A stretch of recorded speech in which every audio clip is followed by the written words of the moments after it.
निवेदिता।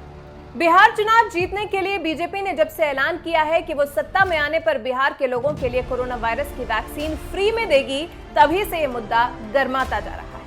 कांग्रेस, सपा समेत तमाम सियासी पार्टियां बीजेपी पर जबरदस्त हमला बोल रही हैं। यहां तक कि आरएलएसपी के साथ मिलकर चुनाव लड़ रहे असदुद्दीन ओवैसी ने भी बीजेपी और नीतीश कुमार के फ्री वैक्सीन वाले वादे पर जोरदार वार किया है। एनडीए से सवाल किया जा रहा है कि क्या बीजेपी अगर बिहार चुनाव नहीं जीतती है तो क्या वैक्सीन नहीं देगी? कि प्रधानमंत्री की सभा में ये नहीं कहा गया कि आपने अपने इलेक्शन मैनिफेस्टो में बीजेपी ने कहा कि हम कोविड का वैक्सीन जब निकलेगा भारत में, अगर बीजेपी को सत्ता मिलती है बिहार में तो वो फ्री में बिहार की जनता को देंगे। प्रधानमंत्री तो कम से कम ये बता देते कि इंसान की ज़िंदगी जो है वो चाहे बिहार का हो या यूपी का हो या गुजरात का हो, संविधान के लिहाज से हर एक की ज़िंदगी बराबर है। तो ये किस तरह की राजनीति प्रधानमंत्री कर रहे हैं कि सत्ता मिलने पर ही आप इंजेक्शन देंगे या वैक्सीन देंगे? तो सत्ता अगर नहीं मिलेगी, जो हमको यकीन है कि इंशाल्लाह उनको नहीं मिलेगी, तो आप वैक्सीन नहीं देंगे। एआईएमआईएम सांसद असदुद्दीन ओवैसी ने इसके बाद चिराग पासवान की एलजेपी के साथ संबंध को लेकर भी सवाल किया कि पीएम मोदी ने अपनी चुनावी रैली में आखिर ये क्यों नहीं कहा कि एलजेपी से हमारा कोई संबंध नहीं है। बीजेपी दो घोड़े पर सवारी कर रही है। और प्रधानमंत्री आज के अपने भाषण में 20 लाख करोड़ के पैकेज को क्यों भूल गए? कहाँ गया वो 20 लाख करोड़ का पैकेज? तो ये कॉन्ट्रडिक्शन है और ये बिहार की जनता देख रही है और इंशाअल्लाह ताला हमको यकीन है कि हमारा जो अलायंस कुशवाहा साहब का, इसको बेफायदा होगा। प्रधानमंत्री ये क्यों नहीं कह दिए कि लोजपा से हमारा कोई ताल्लुक़ नहीं है? तो प्रधानमंत्री, मैं फिर से कह रहा हूँ कि प्रधानमंत्री और उनकी पार्टी दो घोड़ों की सवारी कर रही है और नीतीश कुमार को नहीं बल्कि बीजेपी के पार्टी से किसी को अपना मुख्यमंत्री बनाने की पूरी कोशिश कर रहे हैं।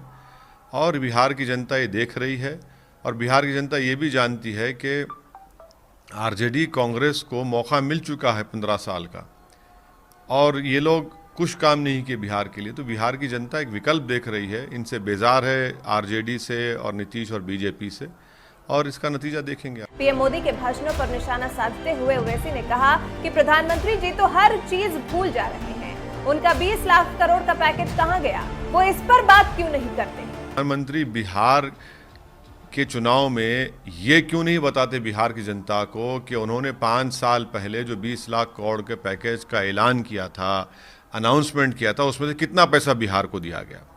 प्रधानमंत्री ये क्यों नहीं कहते कि उन्हीं की मिनिस्ट्री सरकार ने 25 इंडस्ट्रियल बैकवर्ड डिस्ट्रिक्ट्स का पूरे देश में जिक्र किया, जिसमें से 14 तो बिहार के हैं। प्रधानमंत्री ये क्यों नहीं कहते कि उन्हीं की गवर्नमेंट ने जो पैसे दिए थे हेल्थ डिपार्टमेंट को, उसमें से 60% पैसा बिहार की सरकार ने खर्च नहीं किया? प्रधानमंत्री माइग्रेंट लेबरर्स के प्लान की क्यों नहीं बात करते कि सारे देश से 32 लाख माइग्रेंट लेबरर्स बिहार को आए? प्रधानमंत्री इसकी बात नहीं करते।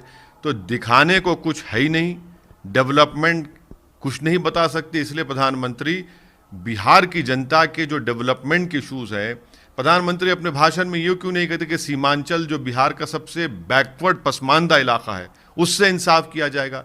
तो ये तमाम चीज़ें प्रधानमंत्री भूल चुके हैं और इसका बिहार की जनता इनको जवाब देगी। अब प्रधानमंत्री तो हर चीज़ भूल जा रहे हैं ना, प्रधानमंत्री बहुत सी चीज़ों को डेलिबरेटली भूल जाते हैं। मैं फिर से कह रहा हूँ, वो जो प्रधानमंत्री बोले थे 1 लाख करोड़, 2 लाख, 20 लाख करोड़ का आपने ऐलान किया था, कहाँ गए वो? तो प्रधानमंत्री बिहार, आप ये बता दीजिए कि 18 महीने में आपने बिहार के लिए क्या किया? बिहार को स्पेशल स्टेटस दिए जाने के सवाल पर भी ओवैसी ने हाँ या ना में जवाब देने की बजाय अपना एजेंडा बताते हुए कहा कि बिहार की जनता के साथ इंसाफ नहीं हुआ है। हम चाहते हैं कि बिहार का कोई भी पिछड़ा इलाका हो, उसका विकास किया जाए। स्पेशल स्टेटस आप लोगों के भी एजेंडे में है? हमारा एजेंडा ये है कि बिहार में एक ऑलराउंड डेवलपमेंट हो। बिहार को जो इंसाफ मिलना चाहिए वो इंसाफ नहीं किया गया, चाहे वो नीतीश कुमार की सरकार रही हो या आरजेडी लालू प्रसाद या राबड़ी देवी की सरकार रही हो। हम ये चाहते हैं कि बिहार का चाहे कोई भी बैकवर्ड इलाका हो, बिहार के नौजवान जो बेरोज़गार हैं, सबसे ज़्यादा अगर पढ़े लिखे नौजवान बेरोजगार हैं पूरे देश में तो बिहार में है। सबसे ज़्यादा अगर एजुकेशन का प्रॉब्लम है डिग्री का, जो 3 साल में डिग्री मुकम्मल होती है पूरे देश में, वो अब यहाँ 5 साल में होती है। टीचर्स नहीं है, लेक्चरर्स नहीं है। एक पेशेंट को अगर सबसे ज़्यादा डॉक्टर देखते हैं तो बिहार में देखते हैं, तो हर महाज पर ये लोग तो बिहार को कमजोर करके रख दिए। कभी मोदी सरकार में केंद्रीय मंत्री रहे उपेंद्र कुशवाहा और बीएसपी सुप्रीमो मायावती समेत 6 पार्टियों के साथ मिलकर बिहार में सरकार बनाने चले ओवैसी यहां की 24 सीटों पर उम्मीदवार उतार रहे हैं। वो मानते हैं कि उनका grand democratic secular front RJD और कांग्रेस का बेहतर विकल्प है। लेकिन बड़ा सवाल ये है कि साल 2015 के चुनाव में खाता नहीं खोल सकी ओवैसी की पार्टी क्या इस बार 6 पार्टियों के साथ मिलकर खाता खोलने में कामयाब हो पाती है या नहीं।